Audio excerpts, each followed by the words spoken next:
Canadian football is a magic show, a century-old spectacle, grown men battling to cross a line drawn in the dirt. It is a game filled with heroes, great players and great teams, bringing championship pride to their faithful fans. The field is a battleground where skill and determination are the tools of the trade. It is a game that has grabbed the nation by the heart. An annual struggle becomes an epic battle as teams fight for the ultimate glory, the chance to hold the Grey Cup and become forever known as a champion.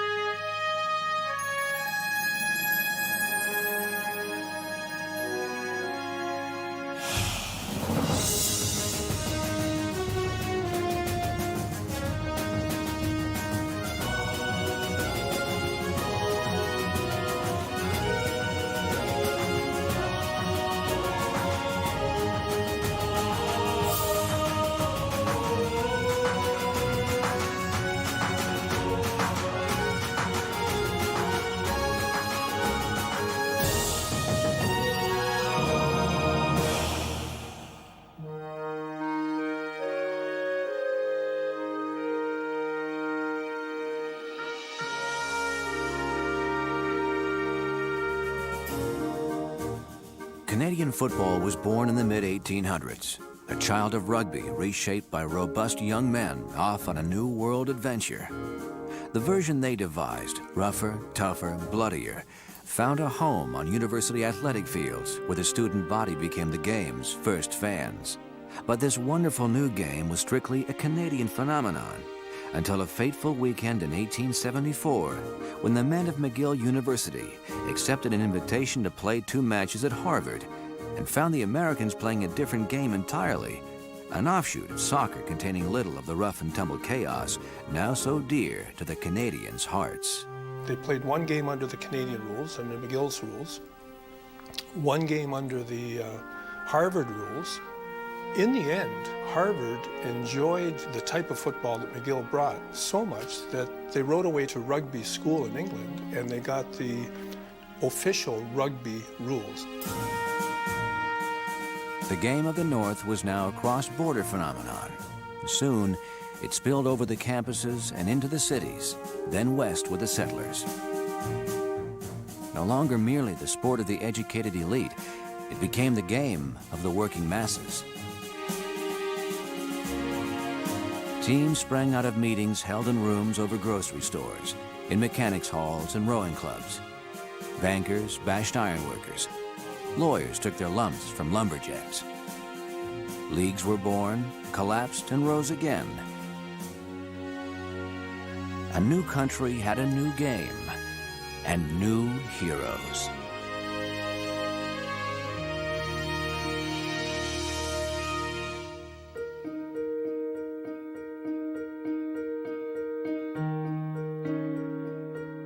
By the turn of the century, football had been embraced by athletes of all ages and from all walks of life, competing for trophies of every shape and size.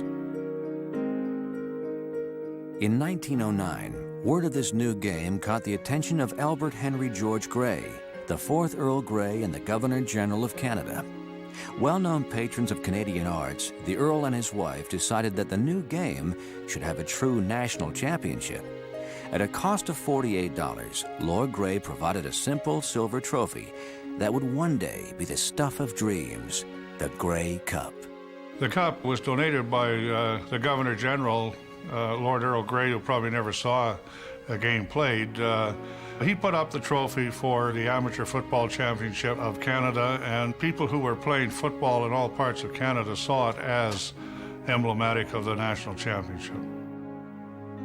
The first Grey Cup game was held on a chilly December Saturday in 1909.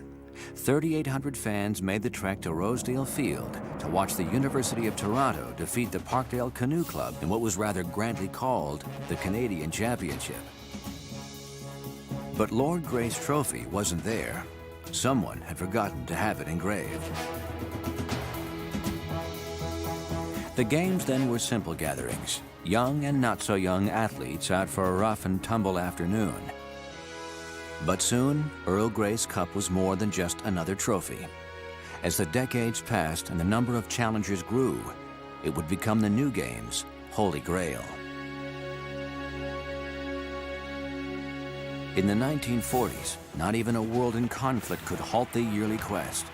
When Canada went to war, enlisted men formed teams and battled for the Cup under military banners. Through rain, fog, mud, or the chill of Canadian winter, the Cup chase never faltered. Now, the pursuers wanted more than the championship. They wanted that magical, matchless moment when they could grasp Earl Grey's Cup and triumphantly hold it high. When you win the Grey Cup, you know, you're on such a high because you've accomplished what 9 teams start out to do and only 1 does. What it meant to the city of Winnipeg and the fans, that's when it starts sinking in of just how important the Grey Cup is and what it means to the people of Canada. It really didn't hit you till a few days later, and you know, when you get back in Edmonton and you're going to the parade and say, hey, this is kind of a big deal. The city of Vancouver, on our return, just opened their arms to us. A marvelous thing and very special. There was love here for the BC Lions. 20 below weather, the streets were lined all the way from the airport entrance to City Hall, where they took us back to on buses, and the town just went nuts. Every team sets out and you want to win the championship. Win the championship. That is a successful season. Anything else isn't successful. It didn't really hit me after the game. It hit me the next year, seeing that this trophy is going to be forever. Your name's going to be a part of it, and you're going to be associated with the Grey Cup winning team.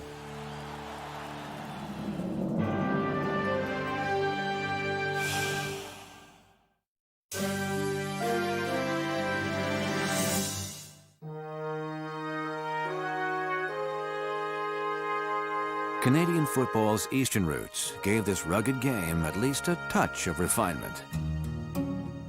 Out west, settlers toughened by hardship and prairie winters reveled in their own bone-crushing version, fought with a ferocity and abandon that turned a simple game into a no-quarter battle.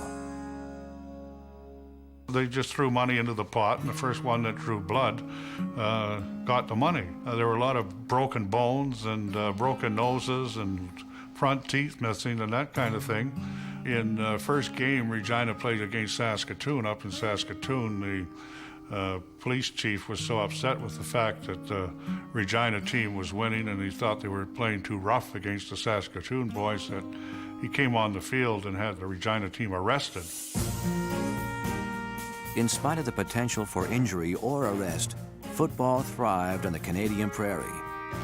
The Hamilton Tigers became the first team to journey west, playing exhibition games in Winnipeg, Moose Jaw, Regina, and Calgary.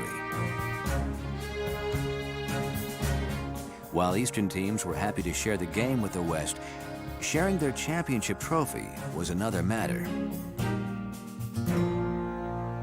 Only Eastern teams would play for the Grey Cup, and in 1911, the Calgary Tigers won the championship of the West, and they challenged.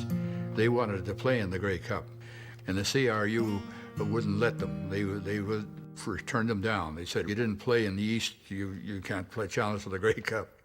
Finally, with great reluctance, the Edmonton Eskimos were allowed to come east in 1921 to challenge Toronto for the right to sip from the Earl's silvered mug. Their timing couldn't have been worse.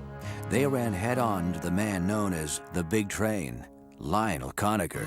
They ended up losing 23-0 in that game. Conacher, as a matter of fact, scored 15 points, and halfway through the third quarter had to leave because he had a hockey game that night.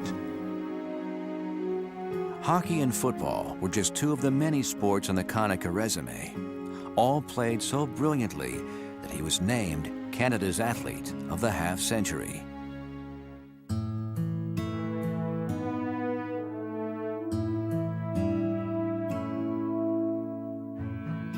Since 1921, Western teams had marched east for the Grey Cup game, only to fall to the Eastern football powerhouses. In desperation, they cast their eyes not to the heavens, but to the south. We didn't have the population in the West that they had in the East, so in order to get enough guys, it was we had to supplement them with good, experienced American players from American colleges. And of course, the first, most successful of those teams was the Winnipeg team in 1935. Winnipeg coach Joe Ryan took a fishing trip to Minnesota and North Dakota that fateful summer of 1935. His bait, money, and he landed his limit. For $7,400, he came home with 9 imports, including the West's first superstar, the incomparable Fritzie Hansen. With Fritzie carrying the mail, the Bombers romped through the West and into the Grey Cup game, where on a muddy field in Hamilton, stunned Easterners got their first look at the little big man from Minnesota. Fritzie Hansen was an import for Winnipeg, and he was one of these scatbacks that could dangle, and he caught a couple of kicks and ran right through the whole team because nobody had any traction. He had the whole field to himself, and he made the game look easy for Winnipeg, and he made a great name for himself. In Fritzie and Friends, the Canadian Rugby Union did not see players of great skill. They saw a threat to the very game itself, with teams buying championships and Americans shoving local boys off the roster. Their solution: change the rules. The CRU decided that they didn't want these American imports coming in specifically to win a competition. So they passed what was called a one-year residency rule. And they said that any American playing in the Grey Cup game had to be in the country for at least 1 year prior to the game. American imports were now a fact of Canadian football life. Although their numbers increased with the years, they did not destroy the game as the CRU had so darkly predicted. They enhanced it. The Northern League thrived, an alliance that continues to bring great American players to a game that remains distinctly Canadian. There's something about the Canadian Football League in Canada. It's got a tremendous history about it when you go back and look at some of the great people that have come up here and lived in this country, and they got the opportunity to play. I mean, this is what the game's all about.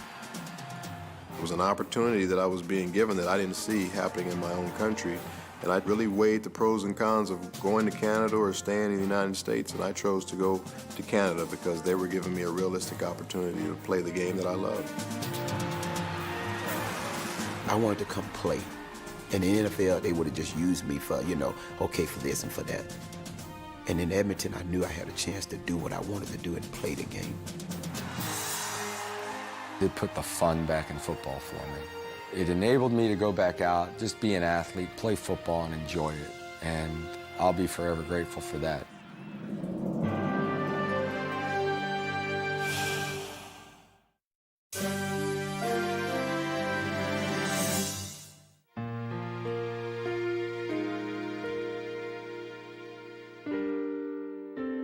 During the Depression, there was seldom a penny to spare for children's games. But kids who longed to play football could always find a way. Nobody had a football, so we'd take somebody's cap, you know the old caps that the kids used to wear, you'll see them in pictures, and stuff it with padding, and so we have no kicking game, so it's a running game only. And that's how we got started.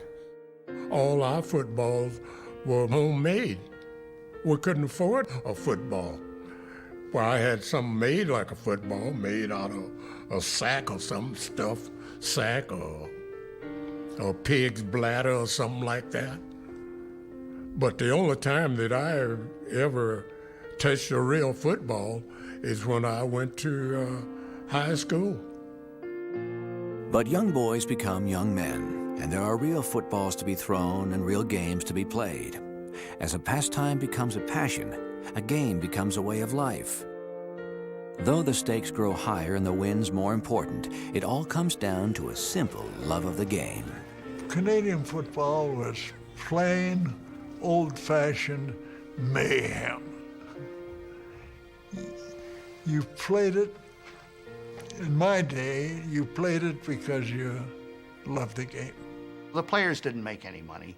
And so they all held jobs. Stukas worked for the Star.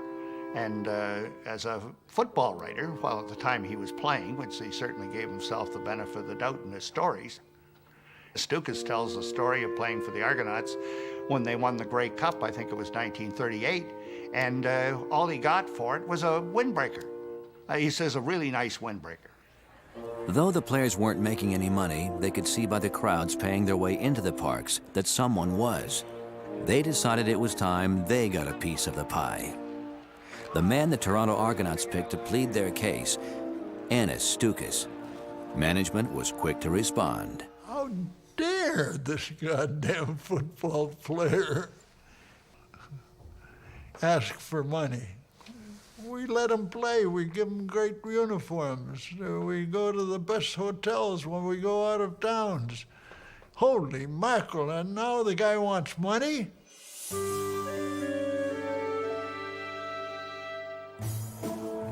Playing football in Canada was an uncertain profession at best, but the harsh Canadian winter was a virtual guarantee. I used to die in the cold because you have the lighter uniforms on, so every time you hit the ground, you took a chunk out of your hide. You literally did take a chunk out of your body. And the most painful thing I had to do that day was take a shower. It was so painful to get in that water. In our first game, the referee had to stand under the goalpost. It was snowing so hard to see if the ball was going through on field goals and extra points. And I'm saying, what did I get myself into here? I'm cold.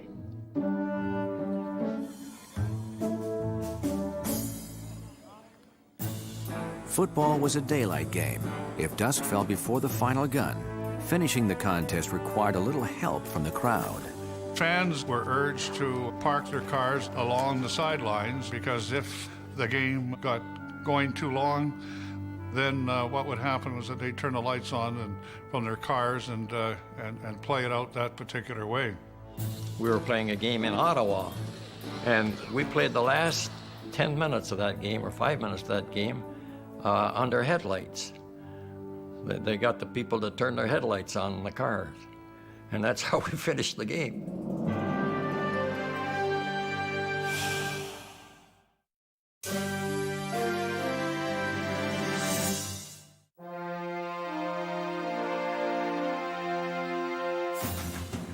By the 1930s, football had been in Canada for better than a half century, and still the game looked a lot like rugby. The forward pass had found its way into the rule book, but not everyone cared or dared to use it. The kicking was the essence of the game. What the guys did is that they punted the ball and then ran down underneath it. As the forward pass came in around 1930, there were different rules. For example, if a pass was incomplete, it was a fumble, and so it was used very judiciously. The man who changed all that was Warren Stevens. In 1931, he threw the Grey Cup's first touchdown pass in Montreal's 22-0 win over Regina. But change requires time. While the forward pass could be a quick and devastating weapon when successful, throwing the ball was still no simple matter. To be honest with you, we didn't throw that many passes as they do today. The darn balls, they were almost like a soccer ball. It was very difficult to grab a hold of the darn thing, so you laid it on the palm of your hand and threw it. In other words, you didn't grip it. Well, the ball we used was relatively primitive because it wasn't dimpled to enable the quarterback to grasp it easier. And when I look at it, I can't believe the size and the shape compared to how it is today. Pass, run, or kick, the name of the game was hitting, and the padding offered little protection. The equipment I used, people would laugh at. What you got when you went up with the big team was secondhand furniture. At training camp, the new guys coming in took old-timers' equipment from a year, 2 years past. And if the shoes were a size too big, tough luck, wear them.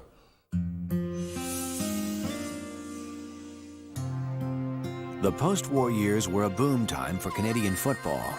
In 1948, The Calgary Stampeders galloped through the three-team West as they recorded the only undefeated season in league history.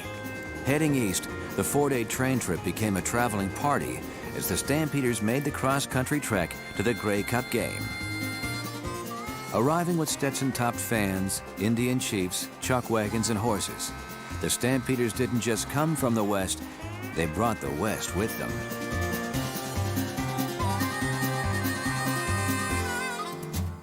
The 1948 Grey Cup game was pivotal in turning a celebration into a national festival. The Calgary Stampeders brought their chuck wagons, loaded them on the train. They had flapjack breakfasts. They had horses parading through hotel lobbies. It gave it another dimension. And from that time on, I think almost every Grey Cup game has been measured by what happened in 1948. The Stampeders did more than defeat the Ottawa Rough Riders 12-7. Their victory and their fans' Western exuberance turned a 3-hour showdown into a week-long hoedown, and the party has never stopped. Grey Cup Day has become Grey Cup Week. A game once of regional interest is now a national obsession. And so, the story of the modern-day CFL begins. It is the story of a league often battered but never down, of a game that is an important thread in the Canadian cultural fabric, a game that is ours and ours alone. Canadian football is something I was brought up on. I love the game because it's quick. It has always allowed the quarterback to be able to run with the ball, and I thoroughly enjoyed that challenge. The excitement in the game, in a Canadian football game, with the 3 downs, with the wider field, with the kick return, it may be the best game in the world to watch on television. It's so fast, it's so wide open, and I think it speaks to my personality. It's sort of a living on the edge type of football game. It's exciting. You're never out of a ball game in the Canadian Football League. And as a quarterback, that's all you want is a chance. You want to have the ball in your hands with 1 minute to play and give your team a chance to win the ball game. The Canadian Football League is arguably the most significant cultural institution in the country as it relates to bringing cities across the country together. It's the one thing, the one professional sport that we have left that we can say is purely Canadian. It's the only one.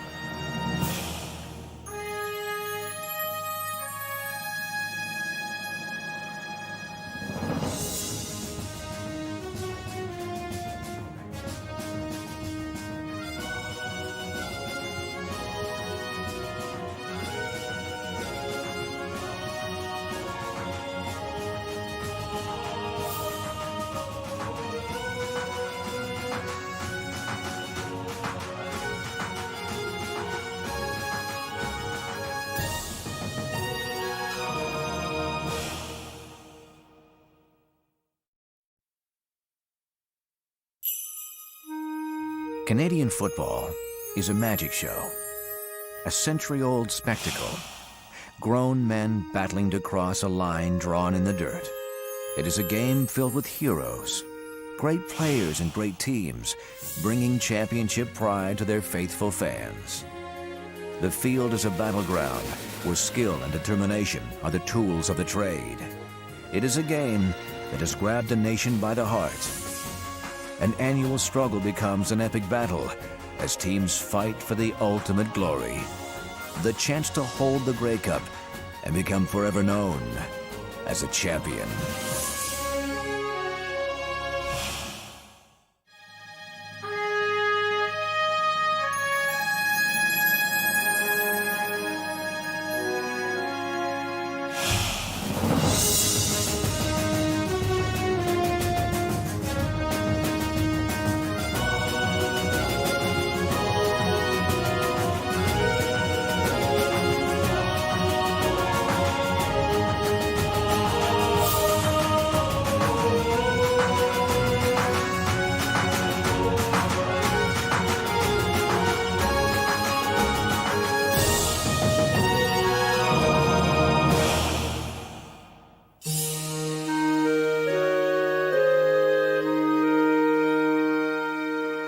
Toronto has long been a home to Canadian football.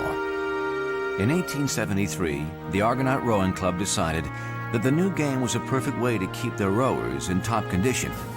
In 1909, the University of Toronto captured the first ever Grey Cup championship. The Argonauts earned their first Grey Cup in 1914, and their 1921 victory featured the game's first superstar, Lionel Big Train Conacher. The colorful Annis Stukas led the Argos to back-to-back championships in 1937 and 38. And Toronto continued to dominate the game through the 40s, led by a 1-2 punch known as the Gold Dust Twins. The Gold Dust Twins, of course, were the great Royal Copeland and Joe Kroll.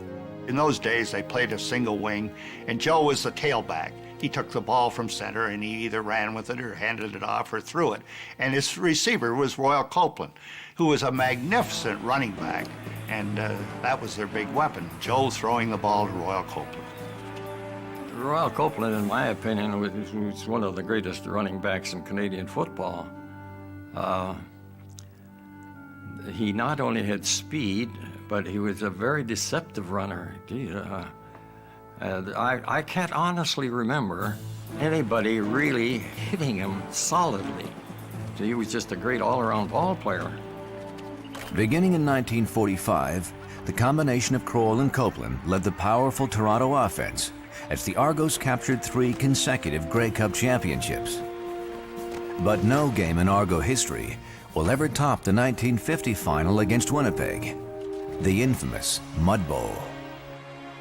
The Mud Bowl game was one of the great disasters in the CFL. What happened, of course, is that we had a sudden snowstorm on the night before the game, and then it started to melt. And what we ended up with was slush, basically, and water, and it was the most deplorable conditions that you can ever think of. We had a quarterback by the name of Al Decterbrun. And what he would do would get thumbtacks. He'd file them down, and then he would tape them to his fingers, obviously with the points sticking out. It was wet and cold and muddy, and yet Decterbrun was handling the ball like it was a dry day. He was very effective. He was able to throw the football, not for any distance, but he could throw short passes, and that was all the Argonauts needed to control the play. And the Argos were able to win it, mainly because they did it on their kicking. And of course, their punter that day was Joe Kroll. I was the only guy that had a clean uniform, because obviously all I did was go in and kick the ball, and I came off the field again. Unfortunately, on one of the plays, the snap was bad, and I had to pick the darn thing up and run with it. 5, down the 20, down to the 15-yard line for Joe Kroll around the left end. We made a first down, but even my own teammates had great delight in seeing me fall down in the mud. In 1952, Toronto was again the top team in the game. Running back Ulysses Curtis shattered Lionel Conacher's team rushing record. And in the Grey Cup, quarterback Nobby Workowski led the team to a 21-11 victory over the Edmonton Eskimos. For the remainder of the 50s, the Argos struggled. But as a new decade began, Toronto fans found hope. In '61, the Eastern Final, the Argonauts went into Hamilton to play the Tiger Cats. It was a 2-game total point series they had in those days. They'd won the game in Toronto by 18 points. They went into Hamilton. It seemed no way they could lose.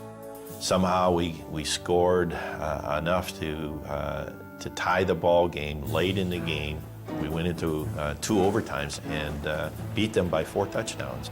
The team defensively and offensively just really clicked. While the Argos saw little success, fan favorite Dick Shatto remained one of the top players in the game. After 12 highlight-filled seasons, he retired with CFL records for both receptions and touchdowns.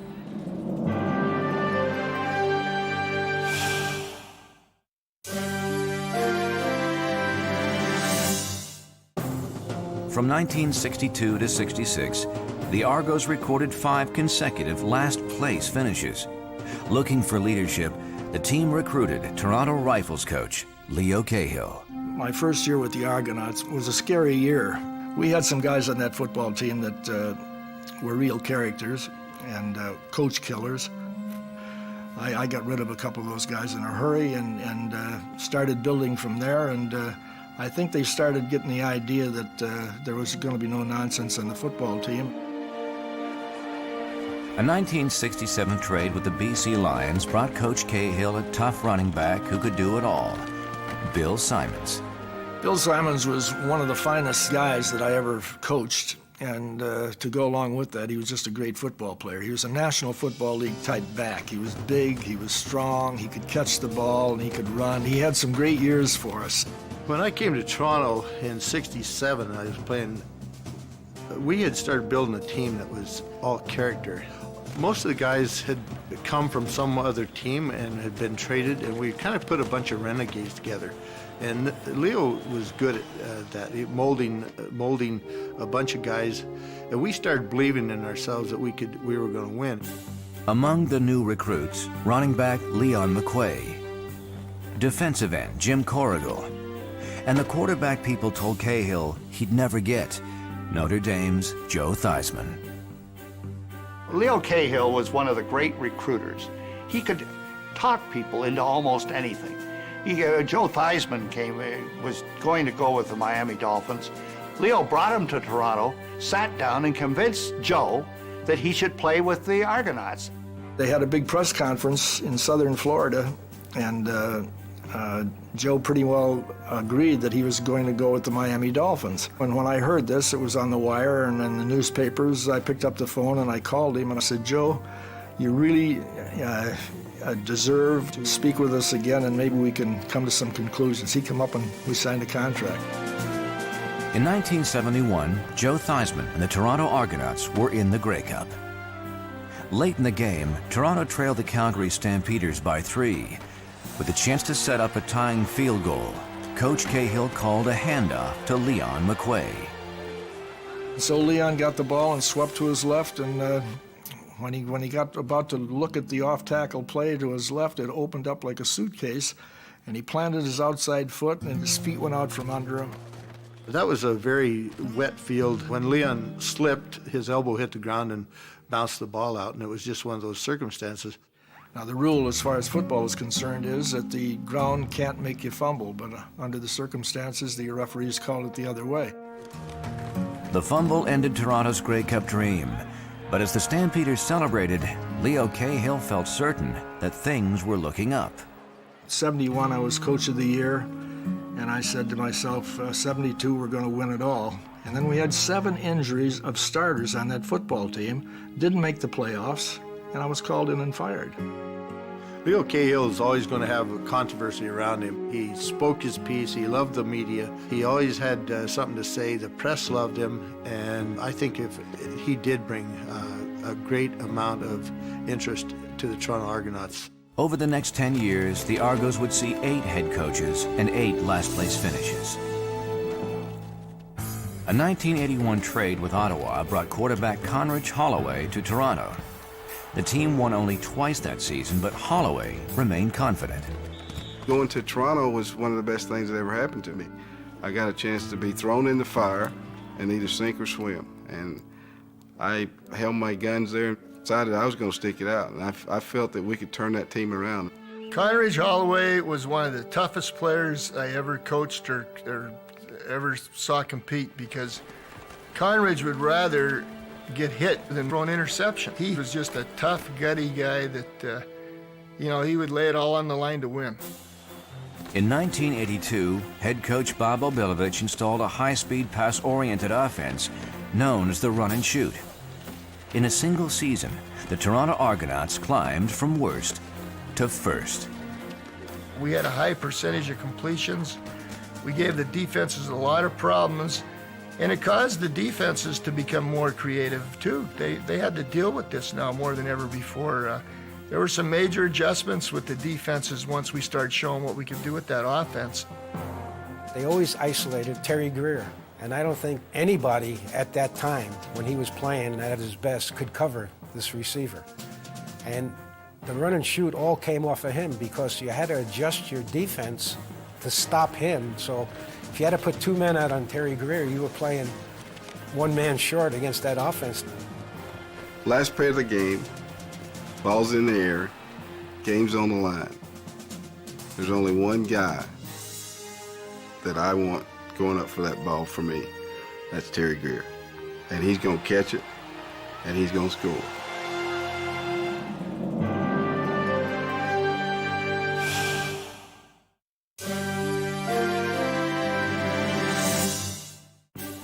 In 1982, Conridge, Holloway, and the Toronto Argonauts faced the Edmonton Eskimos in the Grey Cup.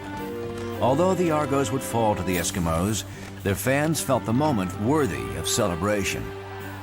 I bet you that's the only team that ever played in the Grey Cup that didn't win the Grey Cup that got a downtown parade. We had about 25,000 people downtown, and I remember telling the players after that parade, you can imagine what this is going to be like if we ever win the Grey Cup. The following year, the Argos got their chance. In Vancouver's BC Place Stadium, the hometown Lions got off to a strong start. As Holloway struggled against the powerful Lions defense, Toronto fell behind. BC was up the first half, and I had a little bout with the flu, but I don't think I was playing that well, and Coach Abilovich made a switch. Joe Barnes came in and played exceptional, won the Most Valuable Player trophy, and we won the Grey Cup. And I think it's just a total team effort, and so many people contributed, but Joe coming in and playing probably the biggest contribution. 1983 marked the Argos' first Grey Cup victory in 31 years. 4 years later, the team had another chance at a championship, but the play Coach Abilovich will always remember is a 115-yard return by Edmonton's Gizmo Williams. As a coach, that's the closest I've ever been to tackling a player on the field. When Gizmo went past the bench, I knew we were in trouble, and I was tempted. I really was, and I could see what was happening. That 87 Grey Cup game that we lost was all because of special teams, poor play on special teams, or good play by them, however you want to look at it. Soon, Bob Abilovich and the Toronto Argonauts would have a game breaker of their own. 5'6" speedster, Michael Clemens. We were at training camp the first year we had him there, and we were running short yardage plays, and he was running out of the tailback spot. And he went into the line, he bounced here and bounced over there and here, and I laughed, and he kept going. I said, that guy's like a pinball out there. I went for 24 years without a nickname. I was here a week, and Coach Bob Abilovich made a statement to the media that we have this new guy that bounces around like a pinball, and it stuck.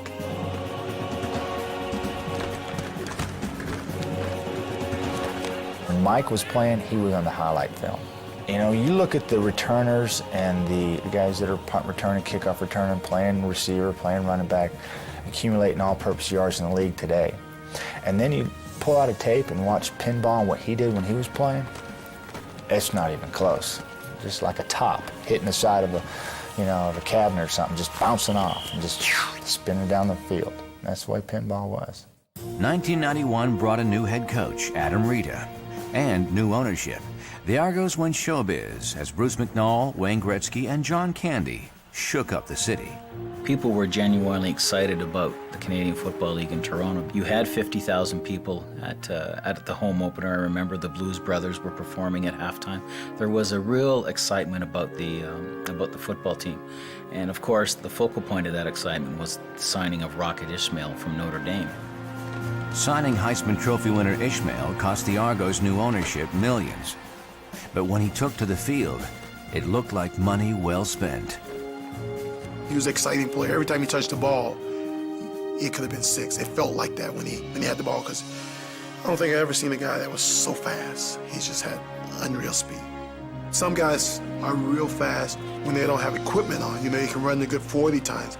But football speed is different, when you got the equipment on. And so he had great football speed. In 1991, the year of the Rocket, Bruce McNall, John Candy, Wayne Gretzky, the whole Toronto Argonaut euphoric experience was just a joyride. It turned out to be one of the most extraordinary football seasons, I think, in the history of the CFL. After capturing the Eastern Final, Toronto headed to the Grey Cup game. But a dark cloud hung over the Argos. A shoulder problem made Matt Dunnigan a doubtful starter. There were really a lot of questions about whether Matt Dunnigan would play because of a sore shoulder he had. He was very coy that entire week about whether he was going to play or not. But the Argos, the day before the game, took him into the hotel they were staying at, took him into a ballroom and had him throw there, and that's when the decision was made that he was fit enough to play. I felt like I'd played long enough. If I screwed my shoulder up to the point where I couldn't play again, then I felt at that point it was worth it.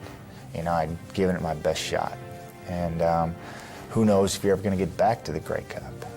Facing the Calgary Stampeders, Dunnigan put on one of the grittiest performances in Grey Cup history as the Argos defeated Calgary 36-21. For Dunnigan, the victory made it all worthwhile. The pain after the game, yeah, it hurt. You know, it didn't matter at that point. It won the pinnacle. It won the Grey Cup.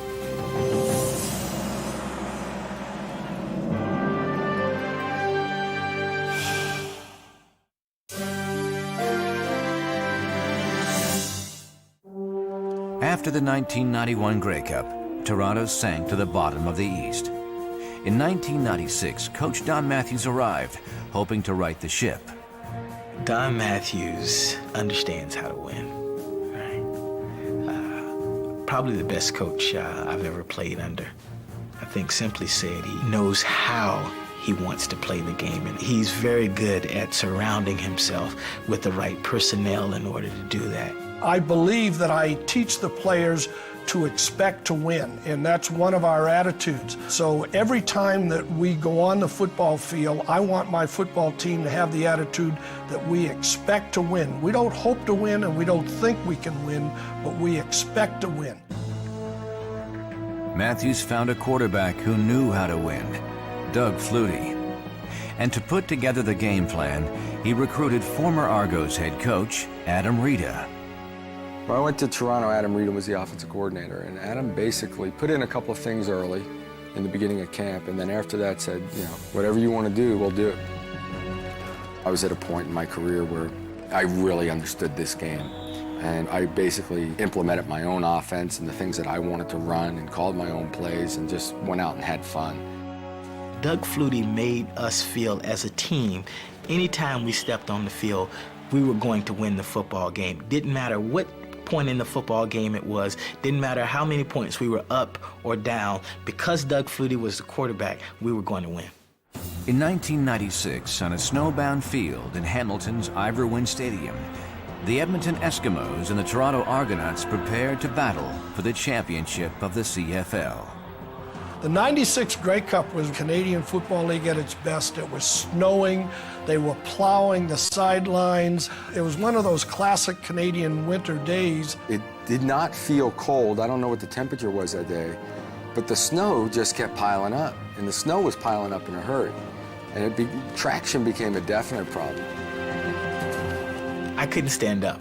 The footing was challenging, if you will, and in that kind of game, you expect that you're going to have a defensive battle. It was one of the great games as far as scoring. No matter what the conditions were, balls were going to the right individuals, guys were returning kicks, field goals were going through it. The elements had played no part in that game. It was just a great football game under some pretty tough conditions.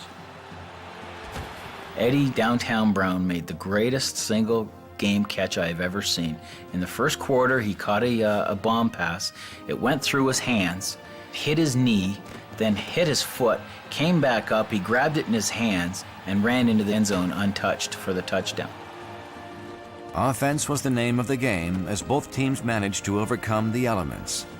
In one of the most thrilling Grey Cup showdowns in CFL history, the Toronto Argonauts recorded a 43-37 victory over the Edmonton Eskimos. For as bad as the weather was, as far as the snow and the slipperiness went, that was one heck of a football game. But we couldn't stop them, and they had a heck of a time stopping us. When you look at it from a fan standpoint, it had to be a great game to watch, and it had a lot of excitement for everybody, and that's what the game should be about.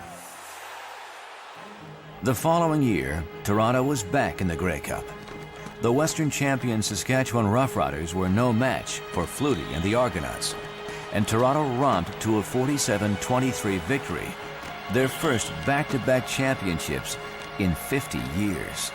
I think we were the heavy favorite going into the game, and with the season that we had, a 15-3 regular season record, I think we had a little bit too much team for Saskatchewan that day, and I think the score indicated that. The only thing that is tougher than winning a Grey Cup is repeating. And so the 97 year, there was a level of appreciation of what it's like, not just to get to the top level, not just to be the best, but to stay there. We had 2 great seasons back to back, a lot of fun. We had loyal fans that were there week in and week out, that had a blast with us, enjoyed the ride to winning back-to-back Grey Cups. We just had a lot of fun. In 2000, his 12th season with the team, fan favorite Pinball Clemens made the move from player to coach. 2 years later, he added president to his title. In the 130-year history of the Toronto Argonauts, one thing has remained true: the passion for the Canadian game. The Grey Cup, our title game, right, is still the biggest event that happens in Canada on a yearly basis. And the Canadian Football League is arguably the most significant cultural institution in the country as it relates to bringing cities across the country together. I think that says it all.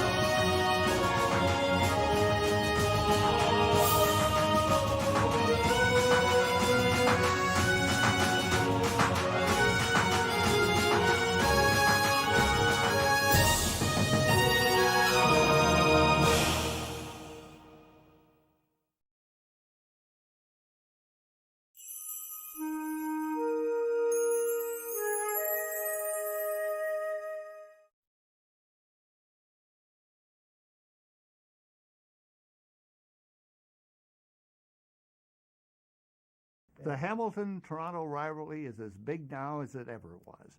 The biggest crowd they get every year in Hamilton is Labor Day when they play the Argonauts. And it doesn't matter whether the Argonauts have a good team or a bad team, they still sell out to Ivor Wynne Stadium for that game. And of course, one reason is, a lot of reasons, they're so close to each other. You know, the two cities are 50 miles apart.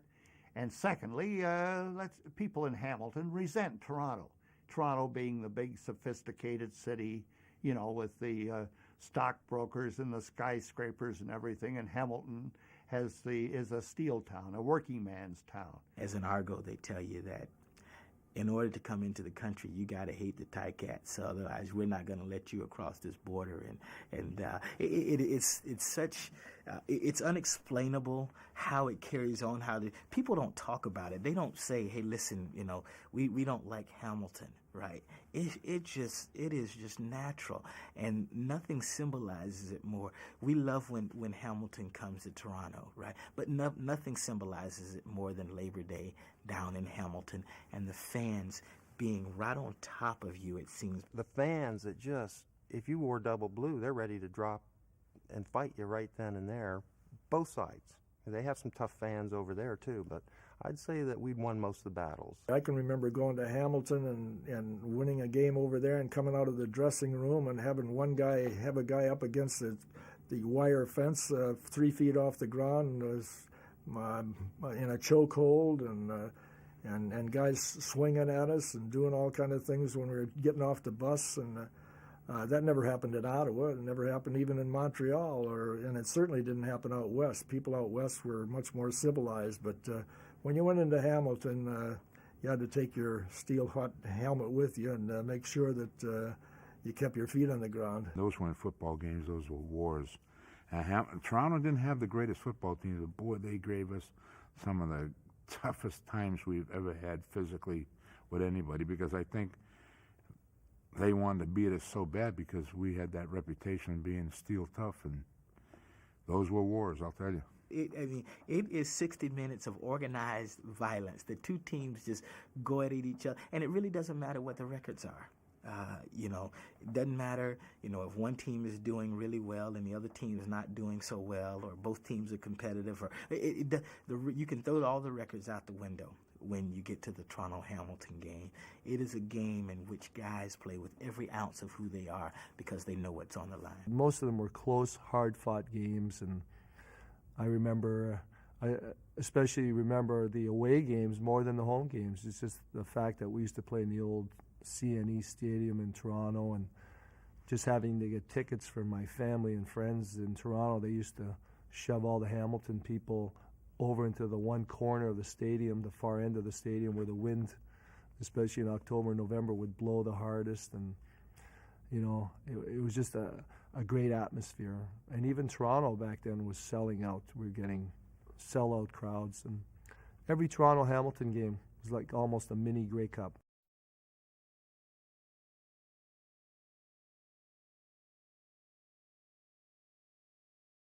The Stukas brothers were absolutely two opposites, and that's why it was fun to play for both of them, have a triad. Bill was they're both quarterbacks. Bill worked it by the book, perfection. He was a perfectionist. Annis, God only knows what he was going to do. When he called a play, you'd look and say, "Are you crazy? Never mind. Do what I tell you." And he scared the pants off me one day. It's third down, and we're on our 1 yard line. It's third down, and he's calling for a pass play to me. I says, "Are you nuts? It's third down. You're going to leave the ball here for the other team." He says, "It'll work." And I said, "Okay."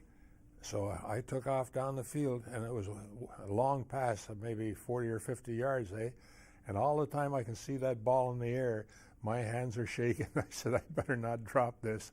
And fortunately, it stuck to my hands, and we got out of But Annis was a gambler, and in sports.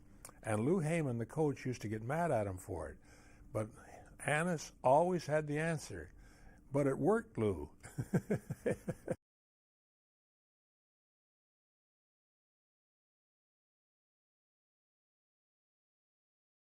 I learned two things in coaching. If you want to be successful in coaching, number one, you got to be a credit to your convictions, and number two, try to keep a low profile. I didn't know how to keep a low profile. I had a lot of confidence and broke a lot of rules and did a lot of things and was nicknamed Leo the Lip and all these kind of different situations. But when I went with the Toronto Argonauts, I've never been the kind of, I hate a guy that pops off and that does the kind of things that I did. But I had to do this in order to bring about a situation with the Toronto Argonauts that didn't exist in the past. And we started that way. Blackie Johnson, as you know, would come in and talk to me from time to time and say, "Coach, do we have a crisis today?" And I'd say, "No, but we're going to create one." And I knew that the media loved stories and they loved controversy. And so I always look for a controversial edge on everything. And I think as a result, I had a pretty good rapport with the media. And again, I'll say, though, that when you win, everything is beautiful. And when you win, they start suspecting you. We went from 13,000 tickets to 31,000 season tickets in a matter of 3 or 4 years. We became probably the most looked at team in the history of the Canadian Football League at that time. And those were the good times.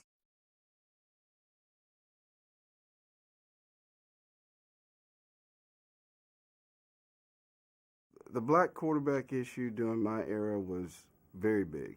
I had an opportunity, as I said before, I was recruited by a lot of schools in the South. And one school in particular, Alabama, recruited me very hard, and I had a meeting with Coach Bear Bryant. And to this day, I respect him very much for what he did, because he didn't have to do that. Coach Bryant could have told me anything. He could have told me, "Son, if you come to Alabama, you can play quarterback, and we'll be glad to have you." And then when I got there, it changed his mind. And who are they going to believe, a 17-year-old kid from Huntsville, Alabama, or the legendary Bear Bryant? But he didn't do that. He took me aside and he said, "Condridge, we really want you to come here, but I don't think we're ready for a black quarterback at the University of Alabama. So if you come here, you will not be able to play quarterback." And he told me, so at least I knew what I was dealing with. At that particular time, unfortunately, that was kind of the stereotype that, black kids could not be leaders. They could not think, make decisions, do all those type of things, and we were good athletes, so sometimes we got penalized for being good athletes where they put us at the skill positions like defensive back and receiver in places where your skills became an asset to you. But as you look today, you need a great athlete to play the quarterback position, and I think that same thing was true back then. They just didn't know it. Going to Tennessee, one of Bear Bryant's former players, Bill Battle, who was my coach, said to me, "Condredge, if you're the best quarterback on the field, you can play quarterback at Tennessee." And that really made the decision for me because I wanted to play quarterback. And it was an issue, and it was something. I was the first black quarterback in the Southeastern Conference. And in 1971, so that would have been 1972, I thought that was a big deal. I never thought of myself as a pioneer or somebody, like Martin Luther King, that I was walking around paving the way. I just wanted to play football, and I had about 11 other guys on that other side of the ball that I needed to worry about. And it was a big media deal for a year, and after that, it kind of died down. But when I came to Canada, I found out where all the black quarterbacks were. Jimmy Jones, Chuck Ely, and I ended up, J.C. Watts. A lot of us were here. If you're that successful as a quarterback, you should be able to play the game, but he wasn't given that opportunity in the United States. So I had tremendous amount of respect for those guys that they didn't give up. They came up here and they made a career for themselves and long careers. And I always felt like if things didn't work out for me in the National Football League, then I knew I had somewhere else I could go where I'd be wanted. It was not an issue in Canada. You could either play or you couldn't.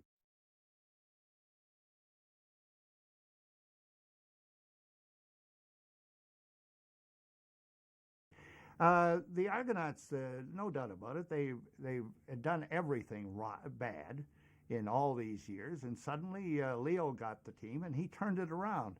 Unfortunately for Leo, is he happened to go against Ottawa, which in those years had an absolutely wonderful football team, quarterbacked by Russ Jackson.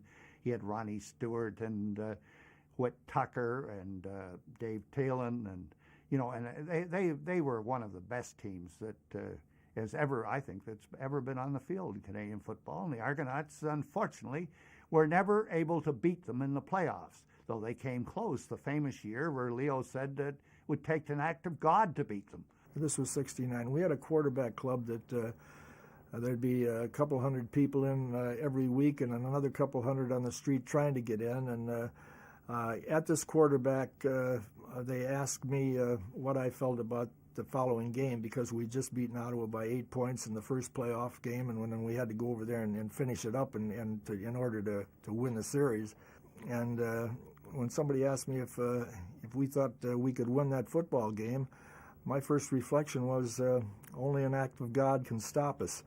And I never knew the proportion that it would get to because Frank Clare, I think, bought every newspaper in Ottawa and put it on the dressing room, and that has haunted me all through my football career, that statement, only an act of God. But I was really just saying that if the weather was good, we'd be okay.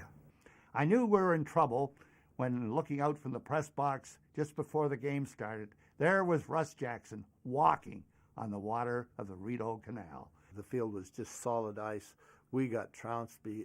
Ottawa had, some reason, come up with the idea of broomball shoes, and we were trying to wear anything we could. And I think I had a -2 yards. I should have had my uniform on backwards instead of forward.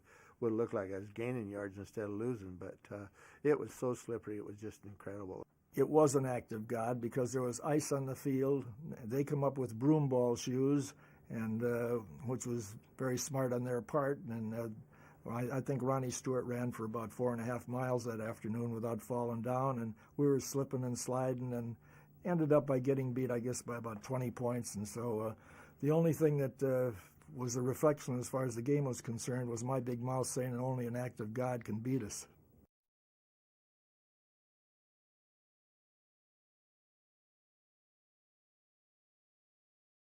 Now, if you wonder why sometimes I talk with a lisp or something wrong. It's like, this is the helmets we wore in our day.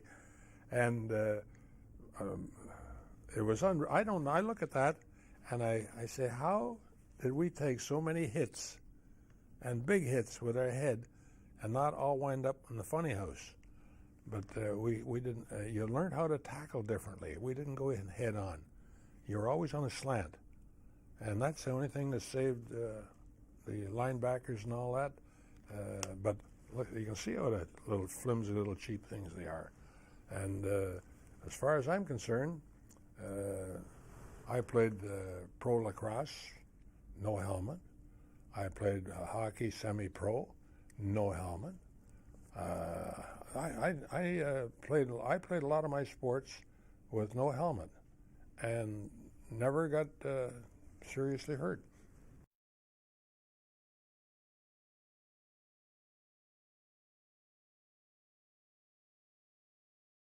Don Matthews, boy, he was enjoyable to play for. I love the man. I misunderstood him before I played for him. If you don't play for Don Matthews, you look at him as a cocky, arrogant guy that wants things his way or what. And a lot of people, I think, are jealous because he's had a lot of success. That they look at Don and they kind of, I don't know, he carries himself a certain way or something. And he would do anything in the world for his players. The guys on his team, he wants to put you, he has a real knack for getting the people he wants and putting a winning team together and letting the players play. In 1990, when he came in as our head coach, he made the decision that I was going to be an every down back rather than a returner. And that year I went on to be the MVP in the league.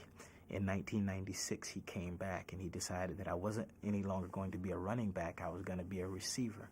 That year I caught 116 passes and broke the reception records for the Toronto Argonauts. He can recognize your strengths and weaknesses very quickly, and everybody has them.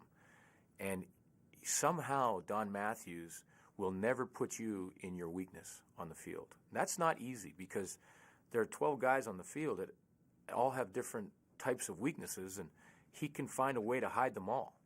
He found a way to get the absolute best out of me. He knew how to use me, understood how to use me, and I think that is one of his greatest attributes, is he understands how to make people successful. He also challenges them to get to that point.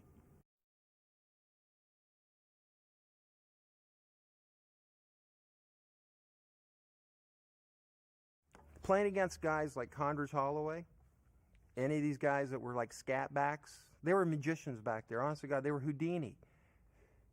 If you missed them the first time, we used to say, just stay there. Just get up and get prepared because he's going to be back in a second or two because that's how fast he was all over the field buying time. In 1982, a lot of times my memory's not that well when we lose to the Argos, but no, Conrad Holloway, very, very tough quarterback. I remember having a shot on him. It's true what they say a lot of times. The quarterbacks have eyes in the back of their head. I mean, I had it's like a kill shot, a perfect shot for a D lineman, a defensive end coming free around the corner, and the quarterback has his back to you. He's looking down the field, and he has the ball up, and you said, "This is it. This is the shot that I'm gonna cause him to fumble. It's gonna be a great sack." And I just knew I had him. I was coming full speed, untouched. And when I went to wrap around, just like my technique, go put my helmet in his back and wrap around, he ducked. And I just went over top. And it's the most embarrassing thing for a D lineman to miss a sack like that. I missed a few in my lifetime, but I've been able to get quite a few. But that was a time that I remember him. He's very slippery that way.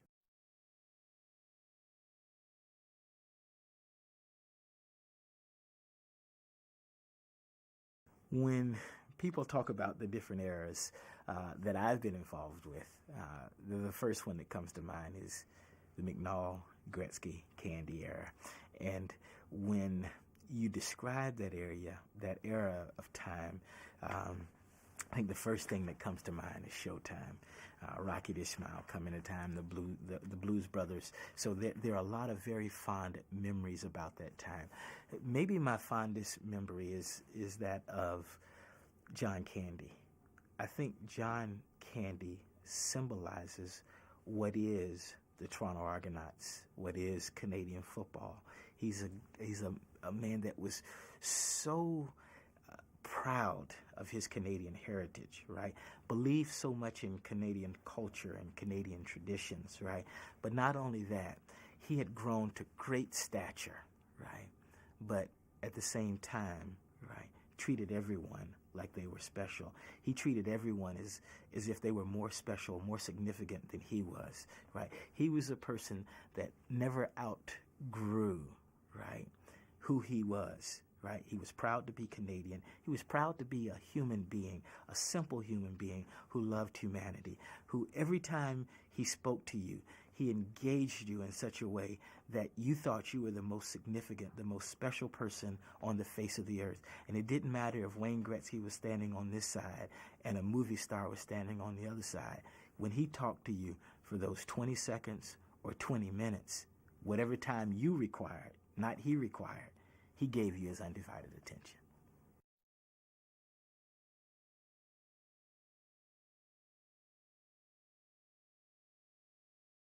Another story that's interesting is, I believe, either 96 or 97, when the Toronto Argonauts won the Cup. Mike Vanderjagt took it to a bar in Oakville, in his hometown of Oakville. And he let the patrons of the bar get their picture taken with it, drink with it. Somebody stole it, and he lost it. He didn't know what to do, so he had to file a missing persons paper, but it was stolen, so he had to go to the police and tell them what happened. What had happened was somebody dared a college student to steal it, and so this college student stole it. Not only did he steal it, but to prove to the person who dared him, he put the Grey Cup on that person's kitchen table, so that when that person came back from the bar that night, what did they see when they flipped the kitchen light on? But the Grey Cup sitting there, because the person wanted to show that, look, you dared me to steal it, so I stole it. Meanwhile, Vanderjagt he's freaking, because all of a sudden he's lost the Grey Cup. They returned it, and he got it back, and he was very, very relieved to get it back.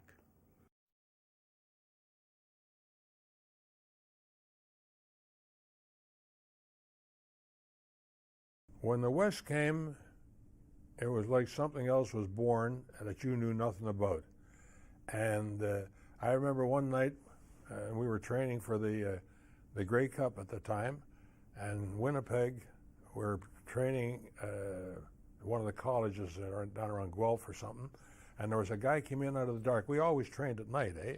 And this guy came out of the crowd, and he said to Lou Heyman, "Lou, there's a guy over there in the sidelines, and he's writing down all your plays."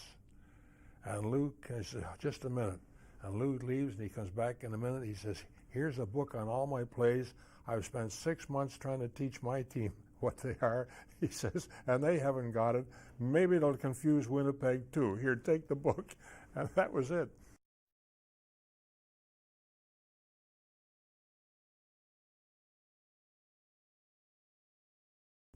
I chased Don Matthews around my first 5, 6, 7 years in my CFL career. I always was up against his masterminding defenses, his bastardized defenses, his fronts and his stunts, and his aggressive style.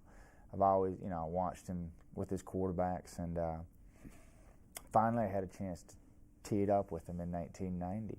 And Don sat me down in his office. I can remember this like it was yesterday, and he gave me the Don Matthews speech, as it's come to know. "Matt, I am with my quarterbacks. I'm a player's coach, and I've got one quarterback, and you're him. And I want you to know that no matter what situation, you're the guy. You know how I am. You're my guy." He says, "If you throw 5 interceptions in one game," he says, "don't come to the sidelines, hang your head, because you're going to get a chance to throw 6. I'm going, yes, I like this guy. I feel good already. He's like, "It's okay to make a mistake out there. I'm not going to yank you. I'm a one quarterback kind of guy." Well, first game of the season, we're playing Winnipeg. And, I'm going to set the table here.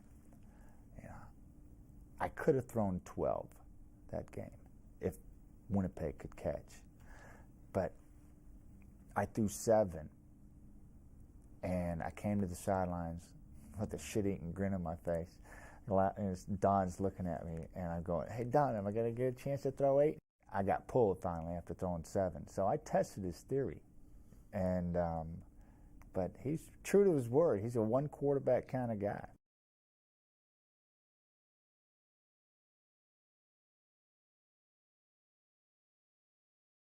I've talked to some of my players now that come out, and they said, well, Coach Holloway, if I don't make it in the NFL, you think you can get me to in the Canadian Football League?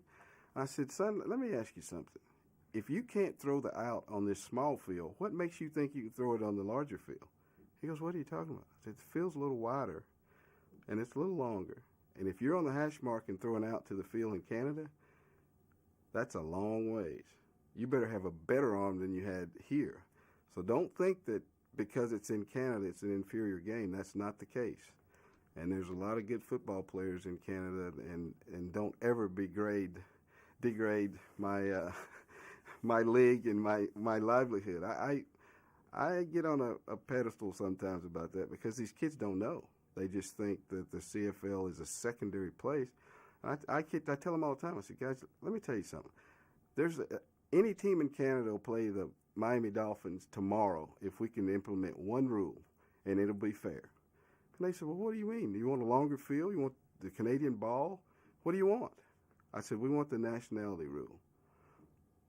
You let us do that, and we'll play Miami tomorrow. He says, what do you mean? Well, in my time, it's 1915.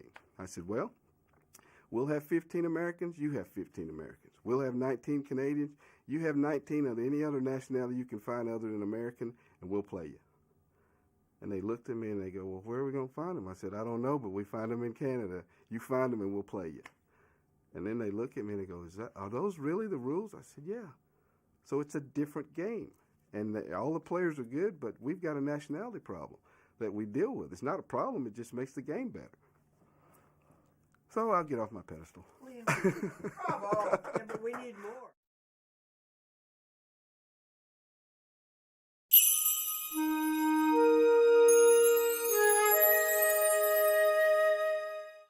Since 1873, the Toronto Argonauts have challenged for supremacy in Canadian football and have experienced the euphoria of capturing the Grey Cup 14 times.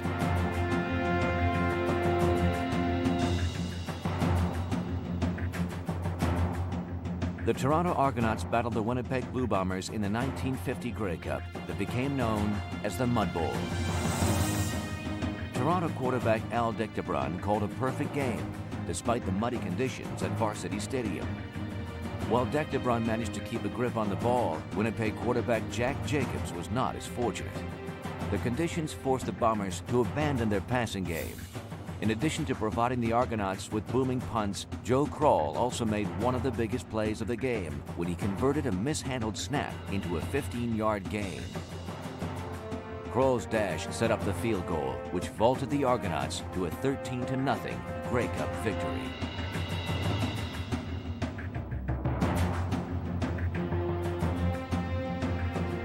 In 1952, the Toronto Argonauts challenged the Edmonton Eskimos for the Grey Cup at Varsity Stadium. The Argonauts appeared to be headed for an easy victory, but the Eskimos made it difficult as Normie Kwong would score a touchdown in the third quarter. The star of the game was Toronto's Nobby Workowski. He ran for one touchdown and threw for another on the way to a 21-11 Grey Cup triumph that marked the end of a glorious era in Argonaut football.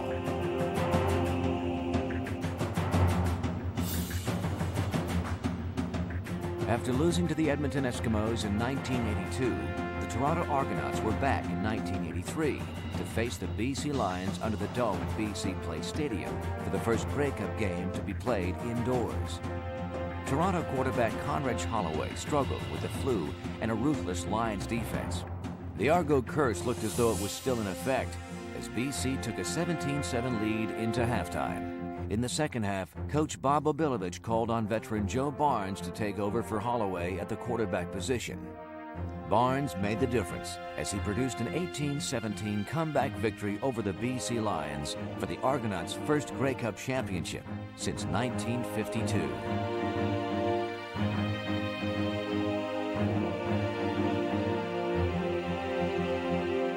The 1991 Grey Cup game featured the Toronto Argonauts and Calgary Stampeders at Winnipeg Stadium.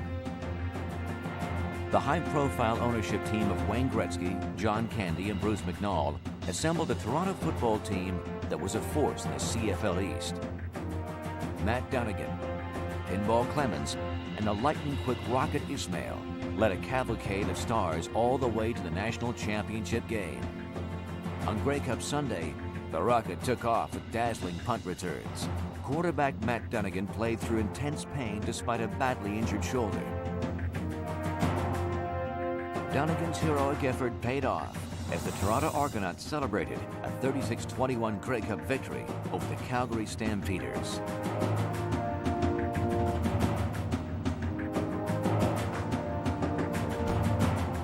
The 1996 Grey Cup would see the Toronto Argonauts face the Edmonton Eskimos at Hamilton's Ivor Wynne Stadium.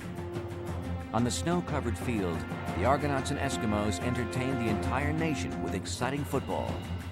Robert Drummond thundered down the gridiron for clutch yardage, and Jimmy the Jet Cunningham took flight on kick returns.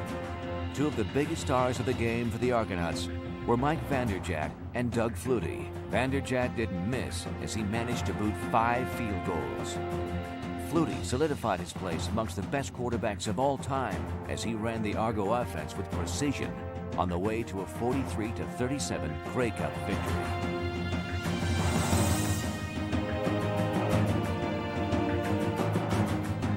At the 1997 Grey Cup, the Toronto Argonauts met the Saskatchewan Roughriders before a sellout crowd at Edmonton's Commonwealth Stadium. The defending champion Argonauts were looking to repeat, and they would not disappoint. Adrian Smith set the field ablaze by scoring a thrilling touchdown on a punt return. Toronto quarterback Doug Flutie was elusive as he unleashed their powerful offense. The Rough Riders were overwhelmed by the Argonaut team. A second consecutive Grey Cup championship would be certain, and the final result was a decisive 47-23 victory over the Saskatchewan Roughriders. The Toronto Argonauts continue their quest for glory as future generations strive to become Grey Cup champions.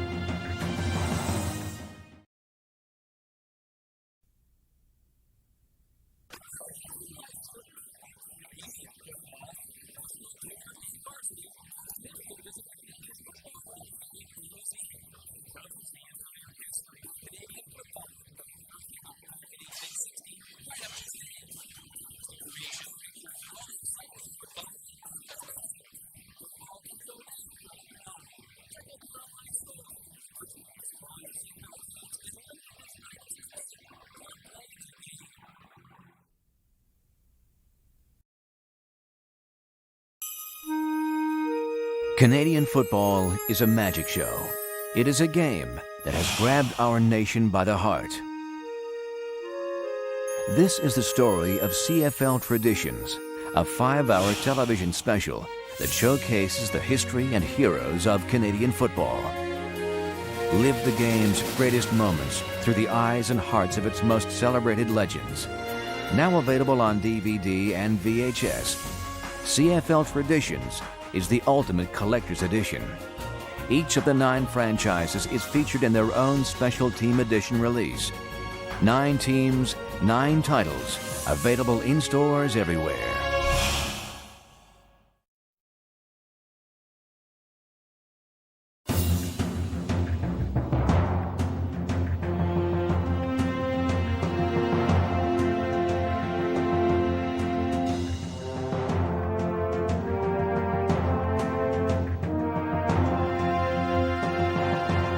Canadian football is something I was brought up on. I love the game because it's quick. It has always allowed the quarterback to be able to run with the ball, and I thoroughly enjoyed that challenge. In the Canadian League, there's no such thing as being a rookie. You're a contributor or you're not, or else you don't make it. The excitement in the game, in a Canadian football game, with the 3 downs, with the wider field, with the kick return, it may be the best game in the world to watch on television. It's so fast, it's so wide open, and I think it speaks to my personality. It's sort of a living on the edge type of football game. It's exciting. You're never out of a ball game in the Canadian Football League. And as a quarterback, that's all you want is a chance. You want to have the ball in your hands with 1 minute to play and give your team a chance to win the ball game. It was an opportunity that I was being given that I didn't see happening in my own country. And I really weighed the pros and cons of going to Canada or staying in the United States, and I chose to go to Canada because they were giving me a realistic opportunity to play the game that I loved. I came up just with the attitude that I was going to learn about the CFL, put my best foot forward. Whatever it took, I was going to get the job done, and anything else was not acceptable. I wanted to come play. In the NFL, they would have just used me for, okay, for this and for that. And in Edmonton, I knew I had a chance to do what I wanted to do and play the game. It did put the fun back in football for me. It enabled me to go back out, just be an athlete, play football, and enjoy it. And I'll be forever grateful for that. The Canadian Football League is arguably the most significant cultural institution in the country as it relates to bringing cities across the country together.